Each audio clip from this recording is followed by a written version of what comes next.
Okay, thank you everyone for joining Lexi and I tonight. We're going to talk about insulin resistance, and my focus is, as I said to Lexi, on perimenopause to the postmenopausal woman. But just as a refresher, perimenopause can start as early as 30. It just means that you're still getting a period. You just haven't started to go into full menopause, which is a 1 day event.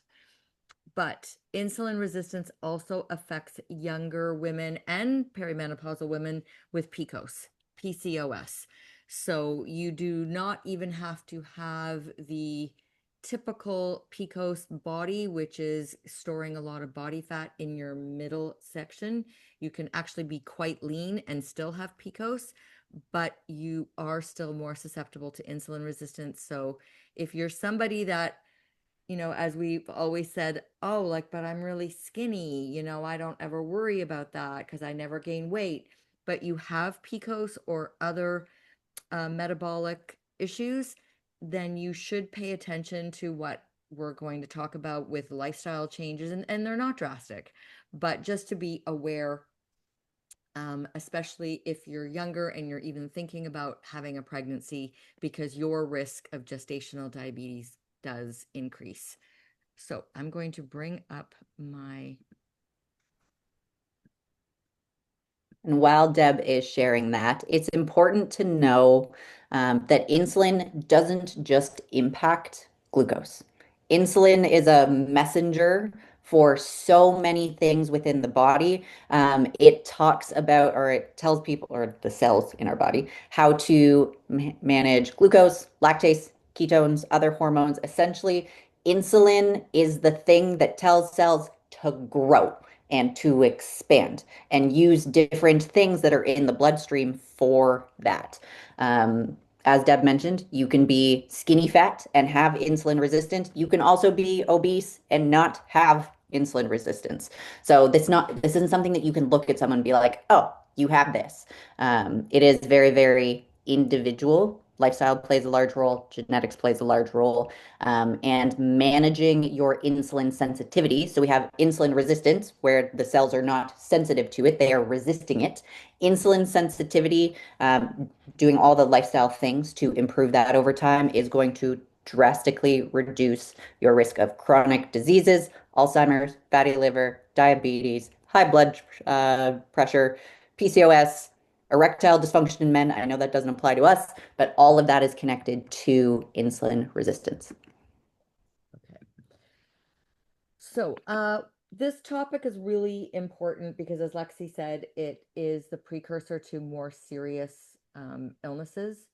And not only that, if you're undergoing hormonal changes and you don't understand what's going on, you can have no evidence of insulin resistance or problems with it as a younger woman, but as you go in through perimenopause and then postmenopause, and I will show some evidence that women like myself who have went through menopause 10 years ago, we do have a harder time managing carbohydrates.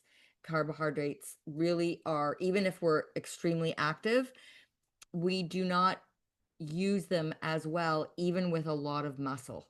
So some women could be scratching their heads going, I'm training like everyone says, I am eating properly, I'm prioritizing my protein, but what is going on? I cannot get rid of this visceral fat.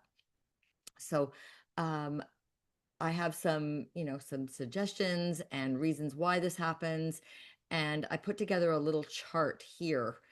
So if you wonder what insulin resistance is, here's like a little analogy, like a lock and door analogy. If you think of glucose as people standing outside of a door, okay? So imagine that you have sugar in your blood and it's standing outside of a building. That building is a cell or muscle waiting for the glucose, aka the people, to come in. So you have a protein called GLUT4. This would be the door. The GLUT proteins are the doors to the building. And if the doors are open, then the glucose can walk right in. But if the doors don't open because it doesn't have the proper key, AKA insulin, then that signals for the door to stay shut.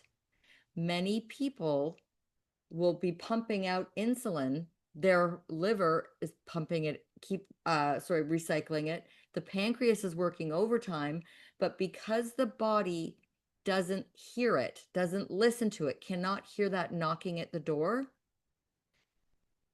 that glucose does not go into the cell, aka the people inside. So you just get more people showing up, more people showing up, and that's why you're at risk for having higher blood sugar. If if the locks of the door don't work and the insulins keep showing up, then you can have a lot of problems. And what's happening is that the body is signaling store fat, store fat, store fat, because it's dangerous. That glucose cannot stay in your blood system for extended periods of time. And what might really only require, say, 4 shots of insulin, whatever that would be in your body, people that have insulin resistance, often it'll take 12, 16, 20 shots just to do the job. So what happens with the rest of that insulin that's circulating? Well, if you don't exercise and you don't have a lot of muscle and you're not moving and you don't eat a lot of fiber, it just keeps circulating in the blood, and you're never ever going to release body fat regardless of the being in the deficit, because glucagon and insulin are mortal enemies. Glucagon will not be released by the body if insulin is there. Glucagon is only released because the body requires blood sugar and you're either in a fasted state or you're sleeping, and it won't release it. So that's why you could be doing, like I said, everything correctly, except you're not managing this one little part of getting your body to be able to open the door. Exercise is what in the building would be like the fire alarm. It actually helps the doors open up. So that's why I have, and I know Lexi does this too, I have it as a habit on almost all of my clients' dashboards. Go for a postprandial walk, which means after you eat, go for a walk. Even if it means you're walking around your kitchen because you're the person that has to clean up after dinner. Putting Do, away laundry, like any sort of just move your body. do not do the worst thing to do is to go eat and then go sit down, because what you just ate, let's let the body use it as energy at that source. And if you go sit down, then your blood sugar is just going to start to rise, rise, rise, rise, rise. It happens to people that aren't insulin resistant. Think So of the Thanksgiving quote unquote turkey coma, which is actually a blood sugar stimulus too much. So you eat this massive meal. You have dessert afterwards as well. There's a ton of blood sugar, and then you sit down. So with Thanksgiving coming up, go for a walk after your dinner, and that should help with the fatigue that you feel after. so why we have hormonal changes um as a concern, because we can't really help that. You know, when we're well into perimenopause, we people often and wrongly think it's just estrogen dropping, but it's not. It's more that it's the disparity between your progesterone and your estrogen. It's more that the progesterone isn't showing up. But even the less estrogen makes your body less sensitive to insulin. So here's a situation where I've never been insulin resistant in my life. I've never had a problem. I, my fat storage was never in my middle, never in my back. I was your typical female where if I'm going to put fat on, it's going to go to my butt and my thighs. But I noticed around mid 40s that back fat was starting to show up and in my stomach area. And I was still able to get rid of it because I could just change my diet a little bit, change the way I exercise. It went away. Let's skip to being 60. And I'm only using myself as an example because I know my body the best, or out of anybody else's body. I don't do well with carbs at all. For me to get lean, high protein, high fat. And even doing crazy ass cardio like I used to when I would prep for shows doesn't work for me anymore. It just doesn't work. I have to really just focus on weights, and I have to really focus on getting that protein in and get the fat in and get the sleep and don't overtrain because I present like you're a typical person who has insulin resistance. But as long as I do that, I'm healthy and I can actually get rid of my body fat. This is astonishing to me because I never thought that I would be that woman that would ever pinch on my stomach. I always thought it would be my butt and my thighs. But through trial and error and my coach, Amber, he's like, no, you're like, we're going to try a full insulin resistant type of diet on you and approach. And that's the only thing. So, ladies, if you're struggling with that, it's again not your fault, but you can't sit there and go, okay, it's not my fault. This is what you want the changes. You're going to have to change the way you eat and stop thinking like when we say carbs aren't the enemy, no, they're not the enemy, but it's the type of carbs. Like I'm not carb free. My carbs have to come from vegetables with high protein. Um, I'm not good. I'm good with okay with potatoes. All my starches now, I cook them and make them cold before I reheat them because that actually helps them become more of a resistant starch, just like oats are. So if you're eating potatoes and rice right now, one little tip, cook it, make it extremely cold, like 24 hours in the fridge. When you reheat it, it doesn't change it back to its original state. It does stay as a more of a resistant starch. So on my meal plans, I will have that in big bold letters, and people are like, why? I don't have a Another problem. thing is if you do like oats, you can consume oats raw compared to cooked. So for me, I take my blueberries and I microwave them and I turn them into like a soupy mess thing. And then I take a handful of raw oats and I add that in rather than adding water and heating them and cooking them. And they're going to be more resistant that way because you haven't changed the protein structure. So the changes in your body fat composition through the ages, with menopause, fat shifts, as I said, to more central of your body and visceral. It's the abdominal rather than in the what am I saying? The thighs and the butt. Visceral fat is a problem because it's not about looks. It's that it's metabolically active and it's higher in pumping out inflammation. It also will override your other hormone messages. So the more visceral fat you have, the more chances that your body's endocrine system is being ignored. And the visceral fat is stating what's going to happen. That's why women will start getting facial hair, dark patches on their body, skin tags, and this is all signs of having insulin resistance or not being sensitive to the insulin that you're pumping out. The loss of muscle mass during this time. So, your cardio junkies, if you were one or still are, and if I see a check in and I go through the calendar and I go, oh, look at that, you did all your cardio, but you missed 3 workouts. No, I'd rather you miss the 3 cardios and get those workouts in.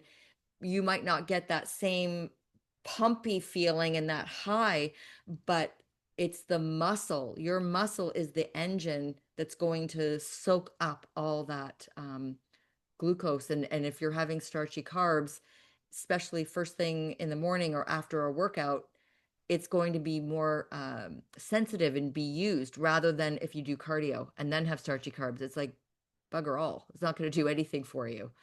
And then for lower physical activity and slower metabolism, exacerbate fat gain. So again, if you've been working with us for a while, chances are you have a much higher physical activity than you did before, and you are now building muscle, and you might not see the changes on the scale right away, but you should start to see yourself getting leaner and leaner. And it's it's a synergistic effect.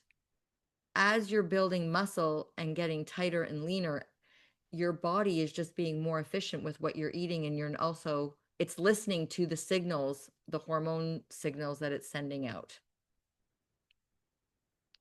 From there, let's go to here. Studies. Okay, I think I went through the studies. Yeah, I went through that. Okay, here.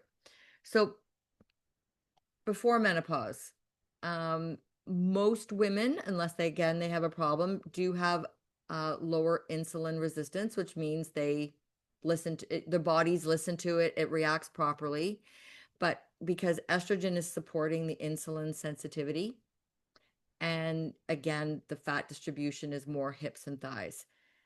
After menopause, that's when insulin resistance starts to rise, and the loss of estrogen really worsens this, and the fat shifts more to the abdominal area. And every woman that I've ever worked with is like, I never used to have this before. It's like it happened overnight. And it really does sort of feel like it happens overnight. And one day you just kind of look and you go, where did that roll come from?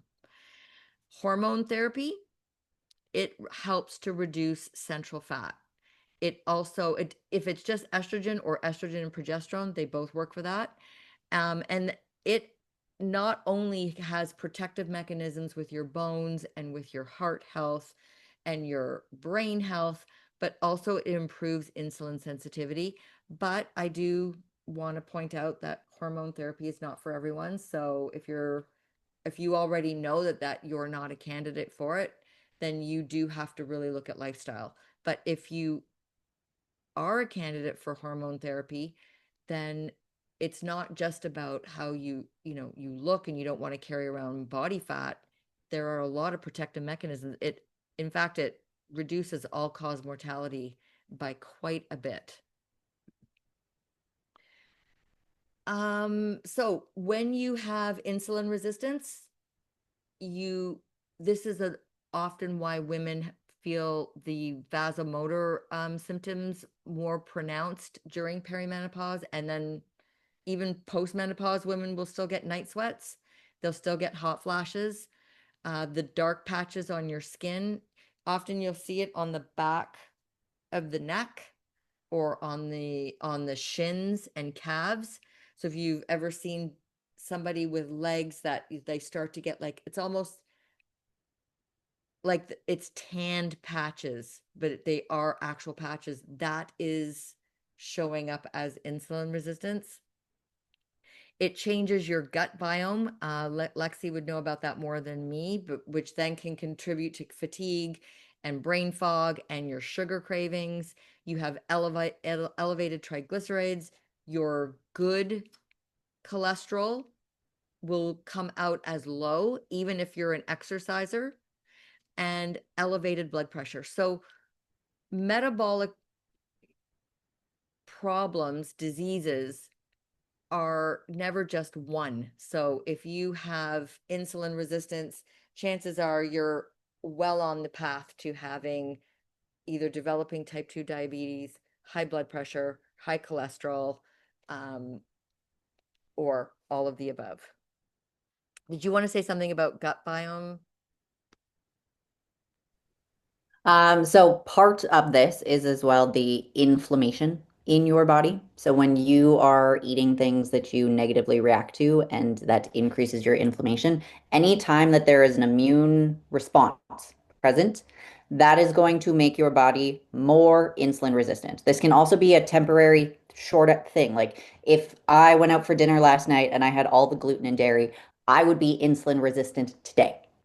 I'm not saying it's a permanent, chronic, ongoing thing because I get back to fueling myself well. But when you introduce that inflammation into your body, you can have that acute insulin resistance where your body is not handling those carbohydrates as well as it could, can be more prone to being stored as fat. From a gut microbiome standpoint, we do see that there are shifts in just like how the gut microbiome changes based on what you are feeding it. Fiber, very, very important. Fiber is your friend here. Typically, people who are insulin resistant are not consuming enough fiber with their meals. You might get your fiber for, let's say, okay, I got my 25 grams in, but it was predominantly in my dinner. My breakfast didn't really have any fiber. My lunch didn't really have any fiber. And that's where you're getting more of these blood sugar spikes, which require more insulin to increase.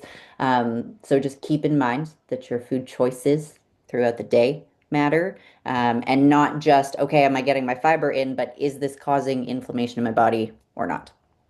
Yeah, and there's also Lexi touched on it earlier about the non-alcoholic fatty liver.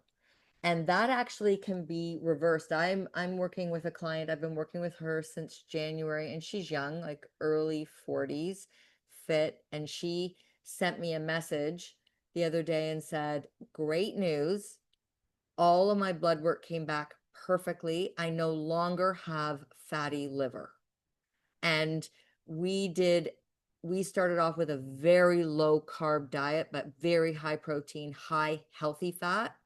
And the only carbs that I let her have were like raspberries at breakfast and broccoli, cauliflower, Brussels sprouts, like all your cruciferous vegetables at lunch and at dinner. There was, if it didn't have at least 5 grams of fiber per serving, she wasn't allowed to have it. And to be on only, 70 grams of carbohydrate, she still got 32 grams of fiber on 70 grams of carbohydrate. Most people are like, I'm going to be so hungry on 70. No, not, you're not going to be allowed to have rice cakes and crackers or little bits of this and that, but you can, she's never been hungry. Although I shouldn't say that. She might be a little bit hungry now because she's doing the challenge for fun. Okay, so intervention. Here's some key practical things that you want to be thinking about doing. Um, Lifestyle approaches. I forgot to put that in there. What is it? Diet modifications, which is emphasizing that you do not want to have low glycemic, um, or you do want to have low glycemic carbohydrates. So that's your berries and your vegetables, uh, over having things like rice cakes, rice, even potatoes. Potatoes are fine, except you're only going to get about 3 grams of fiber for about 100 grams. So it's not necessarily, you're not going to get the best bang for your buck. Always pair your carbs with protein and fat. Always. You don't, even just having fruit on its own, don't do that. Even though it comes with fiber, have some protein with it or have some healthy fat. My recommendation for some people when they are looking for a quick, convenient snack is like, well, I get my protein with all of my meals. Okay, pair a banana with a handful of almonds or pumpkin seeds with your fruit. Just something like that where you have that combination of the fats in there because just carbohydrates is going to make you way hungrier moving forward. Yeah, if you've noticed that you have terrible sugar cravings, women at this stage will often have terrible sugar cravings, and it can take weeks to get through it, just to, and they're not, like, we'll say, well, it's just your thoughts, it's just in your mind, try to work it, but they really are, like, you really do have the sugar cravings. You feel tired all the time. You feel tired after eating, even eating a healthy meal. You feel tired first thing in the morning, even if you've had um a decent sleep. So until you can get your blood sugar stabilized from morning to night and you're consistently doing that, those symptoms are very real and they have a negative impact because then you don't feel like going to the gym. You don't feel like pushing. You feel tired. You're grabbing for the crappy food. So if you are experiencing these symptoms, you don't have to rush to your doctor and go get blood work like to prove it. Just talk to your coach and maybe even if you've been transitioned off your meal plan, you want to talk to them about like, what could I do to increase my fiber? Or what could I do? How should I space out my meals better? So a client of mine yesterday said, don't kill me. I didn't eat between from 12 till 7. I got home, the can of Pringles was right there. Guess what she did? I mean, like, you know, I said to her, okay, before you go to work, I want you to go buy turkey. Keep it in the fridge at work. Just slice turkey. And I don't want you to ever go 7 hours again without eating. But at least when you finish work at 4, because she's a teacher, eat some turkey. I don't care. Even eat the 300 grams of it. I don't care. But that way, when you get home, if you have to like take some food away from dinner, it doesn't matter, but you're going to be less likely to want to have the crappy food. So here's some breakfast ideas. A veggie omelet with avocado. Um, you could have spinach, mushrooms, peppers, a Greek yogurt bowl if you are able to have Greek yogurt. It's very different than having non-dairy yogurt. It's not high enough in protein. You'd have to add, There's no protein yeah, in like it's like your three. coconut yogurts and your oat yogurts and So it, you'd no. have to add protein powder to it, which, if it's in the morning, that's not bad, but they're not the best proteins for us. As we're getting older, our bodies, we just don't use it as well. um Chia, flaxseed to help increase your fiber. I buy psyllium powder. The psyllium, it's in a powdered form. I will put egg whites in a pan, sprinkle 10 grams of that in. I'm getting quite a bit of fiber in that. And then I'll throw in my blueberries. I like blueberries and egg whites. Um, I like it to be more, and cinnamon, more typically on the sweeter side if I'm not having any kind of starchy carbs. And it's good because now the egg whites are giving me lots of protein. The berries are giving me flavor and some fiber and nutrients, but the psyllium powder is giving me lots of fiber.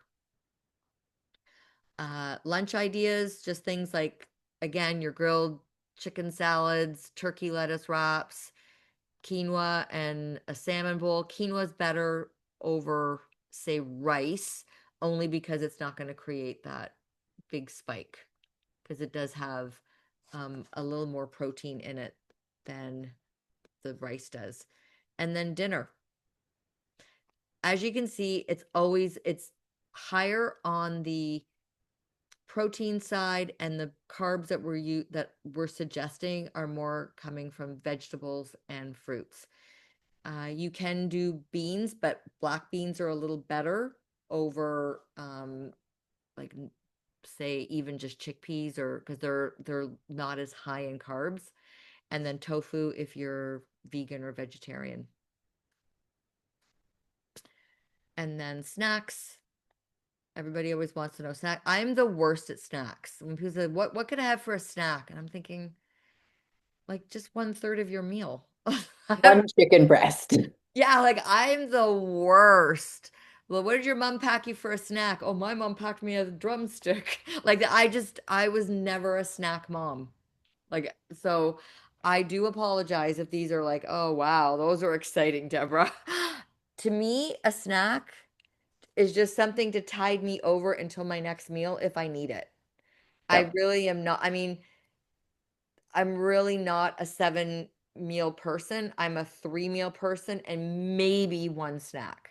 And Maybe. from an insulin resistance standpoint, we want the insulin levels to drop in the day. And typically, when you eat a meal, even when all of the blood glucose is out of the bloodstream, it's been delivered to everywhere that it needs to be delivered, it takes a little bit more time for your insulin levels to come down, anywhere between like 3 and 4-ish hours. So if you are having your breakfast at 7 and then a snack at 10 and then your lunch at 1 and then another snack at 4 and then your dinner and then a pre-bed snack, your insulin levels never have time to drop. And that is something that helps you recover from this insulin resistant and become more insulin sensitive. So you might actually be the type of person that benefits from three meals with no snacks or a breakfast that doesn't have a ton of carbohydrates or no carbohydrates in your breakfast at all. I know personally for me, I feel better when I just have protein for breakfast, and then I'll save my carbs for around my workout or closer with my dinner because carbohydrates also help me fall asleep. If I have a very low carb dinner, I get a really shitty night's sleep. So it might be something that you implement where you just have a protein shake for breakfast to get your 30 grams of protein in, and then you save your carbs, which are full of fiber, for your lunch and your dinner, but you don't really snack throughout the day. Yeah. So again, we always want to stress that lifestyle is your first defense. Always. Secondly, would be something like hormone therapy for women that are having, that are actually in that stage of life. But if you're young and you're listening to this, and when I mean young, like you're thinking, I just had my first child, or I even have a baby yet, or I'm not having kids, but I'm not even 40. Learning to feed yourself properly is one of the best things that you can do so that you're not like our clients at 48 feeling so frustrated and spinning their wheels like they've never eaten properly before or they just didn't understand it. I can't tell you how many even fitness professionals I work with that still only eat 2 meals a day and their first meal of the day would be coffee and that's it. And that's actually Maybe a the worst. muffin or a bagel, and you're Yeah. like, So "Eh." that is the worst because your cortisol levels are high anyways, and they should be high. But then you throw in the coffee, and depending on what you're putting it on, your blood sugar is just going to go all over the place. So if you're the kind of person that is going to say, well, I just can't eat first thing in the morning, train yourself. Flip your day around. Train yourself to eat earlier in the day and learn to be able to have a couple of hours before you go to bed because you want everything to be nice and stable. You don't want your body staying up digesting. I can always tell when I've eaten a late meal because my aura ring tells me it took your body a long time to settle down last night. Your heart rate was elevated. Did you eat late? And I'm like, damn, yes, I Yeah, did. yeah. Or like the deep sleep where we should be getting 2-ish hours of deep sleep. You're like, oh, you only got an hour and 5 minutes. Like, yeah, I know I ate too close to bed.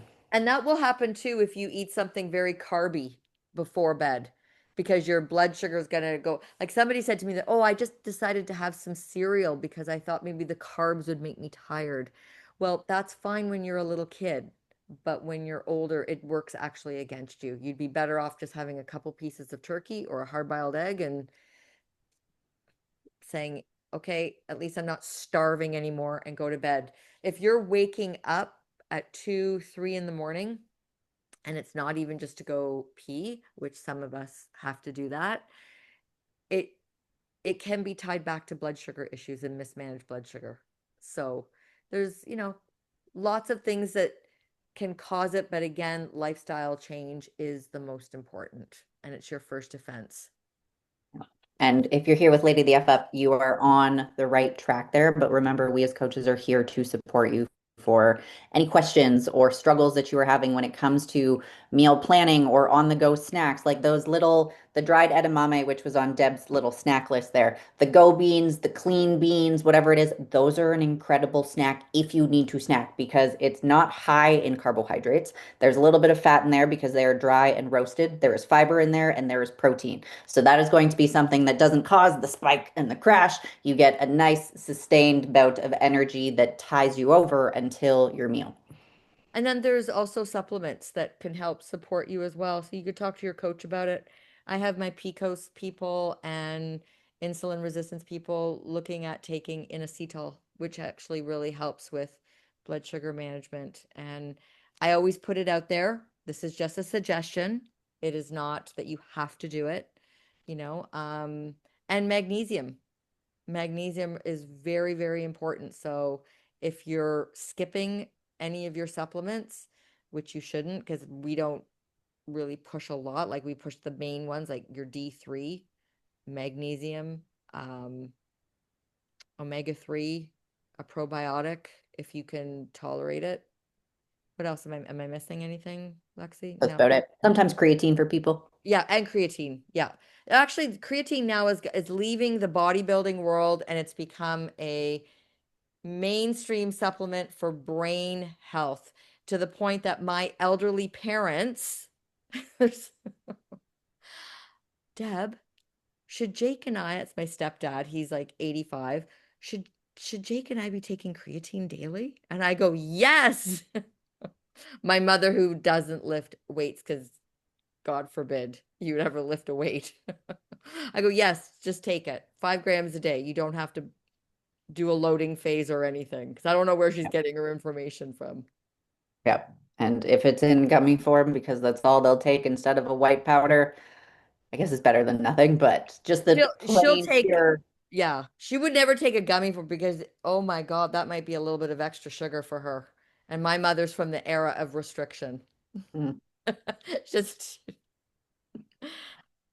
Does anyone here have any questions? I know that that was a lot of information, and I also have a lot as well. So I will probably hop back on next Thursday to do a part two, but I'm going to go through all of my notes and stuff and get rid of the stuff that Deb talked about so that there's not a lot of crossover.